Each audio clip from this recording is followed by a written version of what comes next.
مفتی طارق مسعود کے بیانات کے لیے مفتی صاحب کے چینل مفتی طارق مسعود آفیشیل کلپس کو سبسکرائب کریں۔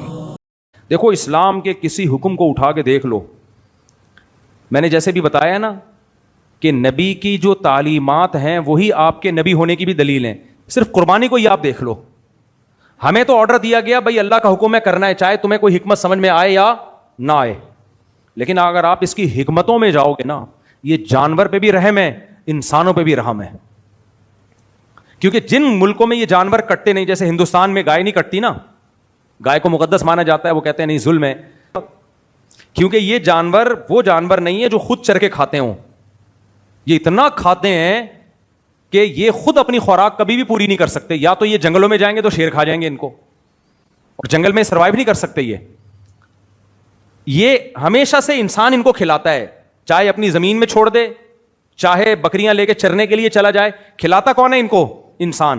اگر انسانوں کا ان سے مفاد وابستہ نہ ہو، انسانوں پہ پابندی لگا دی جائے کہ ان کو تم نے کھانا نہیں ہے، تو انسان کی انویسٹمنٹ اس میں بہت زیادہ ہوگی، آؤٹ پٹ اس کا بہت کم ہوگا، تو یہ پھر انسانوں پہ ظلم ہوگا کہ نہیں ہوگا؟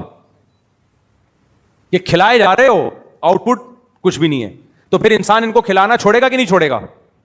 تو ہمیں حکم دے دیا گیا کہ ان کو پالو، ان کی خدمت کرو اور ذبح کر کے کھاؤ جس میں تکلیف کم سے کم ہو۔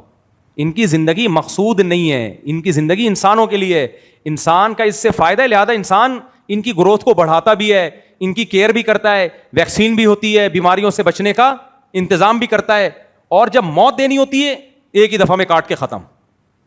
تو وہ چند سیکنڈوں کی تکلیف ہے، وہ تکلیف کم ہے، اور اس تکلیف کی وجہ سے جو ان کو پروٹوکول مل رہا ہے، ان کی نسلیں بڑھائی جا رہی ہیں۔ آپ صرف بقرعید کے جانوروں کی خدمتیں تو دیکھ لو جا کے، وہ خدمتیں زیادہ ہو رہی ہیں ان کی۔ اور دیکھو، اللہ نے ہمیں حرام جانور کاٹنے کی اجازت نہیں دی، اس میں ایک تو گندگی کھانے سے منع کیا، دوسرا ایک بڑی حکمت پتہ ہے کیا ہے؟ حلال جانور جتنے بھی ہیں جب آپ ان کو ذبح کریں، یہ ذہین نہیں ہوتے، ان کو اندازہ نہیں ہوتا دوسرے جانور کو کہ میرے ساتھ کیا ہونے والا ہے، یعنی وہ خوف نہیں آئے گا اس کے اوپر۔ ہاں، یعنی ہلچل دیکھ کے وہ بدک جائے تو ایک الگ بات ہے، نارملی اس میں وہ خوف نہیں ہوتا، لیکن آپ ویڈیوز دیکھو، چائنا میں کتے کو مار کے پکایا جا رہا ہے، دوسرے کتے کو اسی وقت احساس ہو گیا کہ میرا بھی حشر ہونے والا ہے۔ کتا ذہین جانور ہے، وہ ایسے آوازیں نکالتا ہے نا خوف سے، انسان کو ترس آنے لگتا ہے کہ یار وہ رحم کی اپیل کر رہا ہے کہ میرے ساتھ یہ مت کرو۔ آپ دیکھ لو ویڈیوز یوٹیوب پہ پڑی ہوئی ہیں۔ بندروں کو کچھ لوگ کھاتے ہیں، جب وہ پکڑتے ہیں نا بندر کو احساس ہو جاتا ہے کہ میرے ساتھ کیا ہونے والا ہے، وہ ایسے چیخ رہا ہوتا ہے، رحم کی اپیل کر رہا ہوتا ہے کہ خدا کے لیے میرے ساتھ یہ ایسے ہی ہے جیسے کہ کسی انسان کو پھانسی گھاٹ پہ لے جایا جا رہا ہو۔ تو یہ حرام جانوروں کو احساس ہوتا ہے کہ ہمارے ساتھ کیا ہونے والا ہے، وہ بکری کو، اونٹ کو، بیل کو، دمبے کو، ان کو نہیں احساس ہوتا۔ حتیٰ کہ اگر آپ کسی دمبے کو ذبح کرنے کے لیے لٹائیں نا اور چھری نہیں چلے، اٹھ کے وہ پھر اسی طرح بھاگنا شروع کر دے گا، اچھلنا کودنا شروع کر دے گا۔ اس لیے ان کی تکلیف صرف ان چند سیکنڈوں کی ہوتی ہے جس سیکنڈ میں ان کے گلے پہ چھری چل رہی ہوتی ہے، اور جیسے ہی چھری چلتی ہے بلڈ انتہائی اسپیڈ کے ساتھ ان کی باڈی سے نکلتا ہے، جس کا فائدہ ہمیں یہ ہوتا ہے کہ خون پاک یعنی ان کی خون ناپاک جو گندا خون تھا وہ باڈی سے نکل جاتا ہے، گوشت صاف ہو جاتا ہے، اور جانور کو فائدہ کیا ہوتا ہے کہ بلڈ جو دماغ کی طرف جا رہا تھا نا، جو دماغ کو تکلیف کا احساس دلا رہا تھا، وہ احساس اس کا بہت جلدی ختم ہو جاتا ہے، اور حرام مغز زندہ رہتا ہے۔ تبھی شریعت نے کہا یہاں سے مت کاٹو، یہاں سے کاٹنے میں کیا نقصان ہے؟ تکلیف تو کم ہی ہوگی، لیکن دماغ کا باڈی سے رشتہ بالکل ڈسکنیکٹ ہو جائے گا، تو دل بالکل بند ہو جائے گا، جو بلڈ گوشت سے نکلنا تھا وہ نہیں نکلے گا۔ آئی بات سمجھ میں؟ تو سارا گندا اندر خون گندا جم جائے گا اس میں۔ تو کتنا زبردست شریعت نے حکم دیا کہ ذبح بھی کرو، یہاں سے مت کرو، کیونکہ یہاں سے کرنے میں ٹھیک ہے ایک فائدہ ہے کہ تکلیف جانور کو، کیونکہ گردن اڑاتی ہے نا تو تکلیف نہیں ہوتی، بالکل پتہ ہی نہیں چلے گا جانور کو کیا ہوا میرے ساتھ، لیکن خون سارا اندر رہ جائے گا۔ یہاں سے کاٹو گے تو کیا ہوگا؟ جو تکلیف محسوس کرنے والا دماغ ہے وہ تو بہت جلدی سن ہونا شروع ہو جائے گا، لیکن جو ریفلیکٹ ایکشن ہے، جو لاشعوری حرکت ہے، وہ حرام مغز کے ذریعے دماغ کو وہ میسج ملتا رہے گا کہ ایمرجنسی نافذ ہو گئی ہے، بلڈ نکل رہا ہے۔ تو وہ لاشعوری حرکت نہیں ہوتی جیسے آپ کو کوئی سگریٹ یوں کر کے لگائے، آپ کو سگریٹ کا بعد میں پتہ چلتا ہے، چیخ پہلے نکلتی ہے۔ ہماری باڈی میں کچھ اللہ تعالیٰ نے ایسے ایکشن رکھے ہیں، لاشعوری حرکتیں رکھی ہیں، ایمرجنسی نافذ کی ہوئی ہے کہ ہمیں تکلیف کا احساس بعد میں ہوتا ہے، دماغ پہلے آرڈر دے چکا ہوتا ہے. بھائی دیکھو, ایک تم لوگ کو سمجھانی پڑتی ہے ہر بات. دیکھو جب کوئی آپ کو آ کے بھو کرتا ہے, آپ ایک دم اچھل کے پیچھے جاتے ہو نا, یہ جو ایک دم اچھلے ہو یہ آپ اپنے قوت ارادی سے تھوڑی اچھلے ہو. قوت ارادی سے اچھلتے تو جب کوئی بھو کرتا آپ پہلے دیکھتے کہ یہ بھو کتے نے کیا ہے یا کسی کتے جیسے انسان نے کیا ہے. کیا خیال ہے, کیونکہ یہ کام تو ہے کہ بہرحال انسان کا ہو نہیں سکتا نا. پھر آپ دیکھتے کسی نے حقیقت کیا ہے یا میرے ساتھ مذاق کیا ہے, پوری ڈیٹیل میں جا کے پھر آپ دیکھتے کہ نہیں حقیقت ہے, پھر آپ جمپ مارتے پیچھے. لیکن ہماری باڈی میں اللہ نے ایک ایسا سسٹم لگایا حادثات سے بچنے کے لیے. کس سے بچنے کے لیے؟ کیونکہ بعض دفعہ وہ واقعی کتے نے کیا ہوتا ہے اور کتے نے بھو کر کے آپ پہ چھلانگ لگانی ہوتی ہے. تو ہماری باڈی کو اللہ نے ایسا بنایا کہ دماغ ایک ایسا دماغ کا حصہ ہے, وہ پہلے آپ کو آرڈر دے دیتا ہے کہ اچھل بعد میں لینا, سوچتے رہنا بعد میں کہ یہ سسرال کی طرف سے بہو ہوا ہے یا کس کی طرف سے بہو ہوا ہے, تو یہ بعد میں سوچتے رہنا.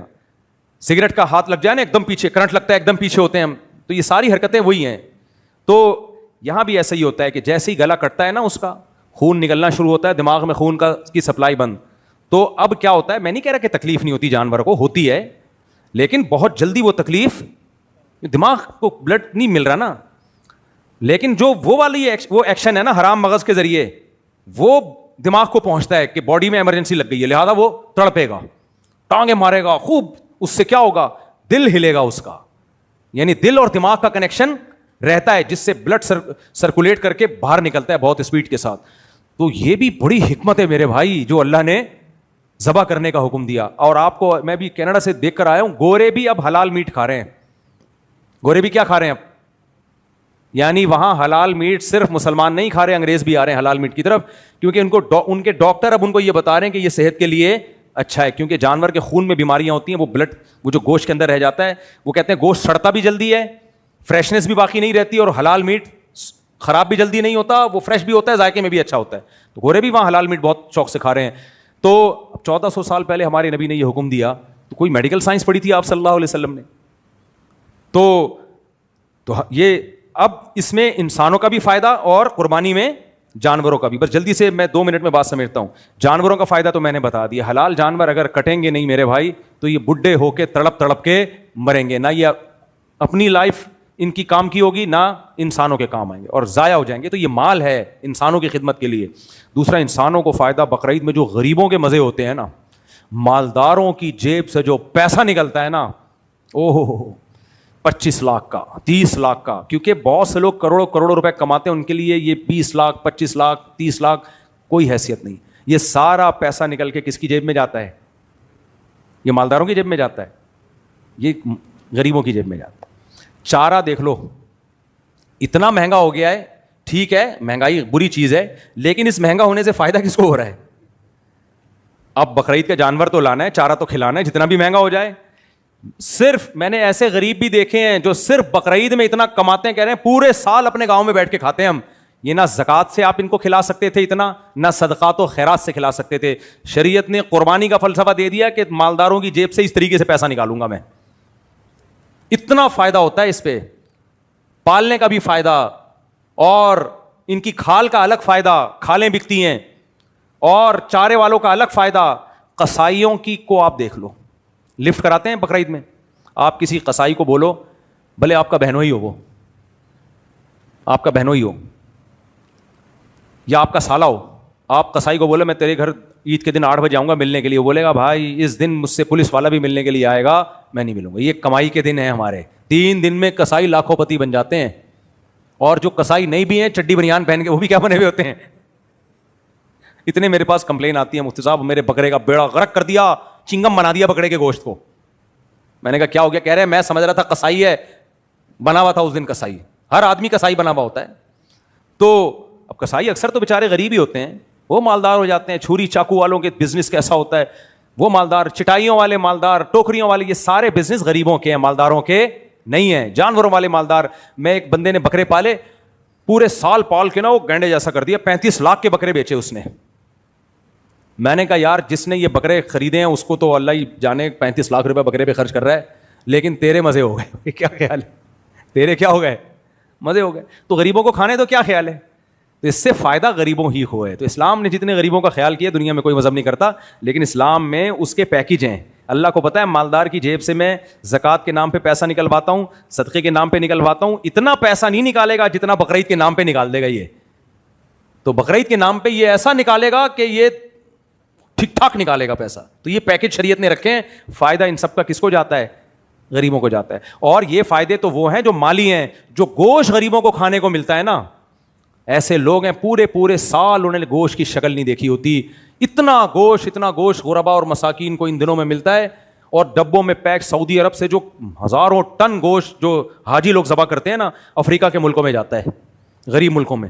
وہاں تو قربانیاں لاکھوں کروڑوں جانوروں کی ہوتی ہیں. سارا گوشت سعودی حکومت کی نگرانی میں پیک ہوتا ہے ڈبوں میں, اور وہ سارا گوشت غریب ملکوں میں فری پھوکٹ میں تقسیم ہوتا ہے. وہ سب کھاتے ہیں بھائی گوشت, تو سب سے زیادہ یعنی کھانوں کا سردار ہے. غریب آدمی کو تو یہ میسر ہی نہیں. آج کل ڈاکٹر لوگ پروٹین کا آلٹرنیٹ بتا رہے ہیں غریبوں کے لیے. غریب لوگ یہ والی دال کھا لیں. غریب لوگ, ارے بھائی بقرعید میں کوئی آلٹرنیٹ بتانے کی ضرورت نہیں ہے, کیونکہ جتنا پروٹین گوشت میں کسی چیز میں نہیں ہے. تو غریبوں کو دبا کے پروٹین ملتا ہے, گوشت ملتا ہے. ان کو پورے سال کے لیے پروٹین اسٹور ہو جاتا ہے ان کی باڈی میں, ٹھیک ہے نا غریبوں. تو لیکن اس کے لیے ضروری ہے کہ ایسا بچڑا ہو جس میں گوشت اور پروٹین ہو. ہمارے ایک دوست ایک گائے لے کر آئے, اتنی باریک ہڈیوں کی کہ محلے والے کہنے لگے سوپ بنا کے اس کے 7 حصے کر دینا میرے بھائی. اس کے کتنے حصے کر دینا؟ اس کا ہڈیوں کا سوپ نکالنا 7 حصوں میں ڈیوائڈ کر دینا. ایسا جانور نہ ہو. تھوڑا بڑا. اللہ تعالیٰ سمجھنے کی عمل کی توفیق عطا فرمائے.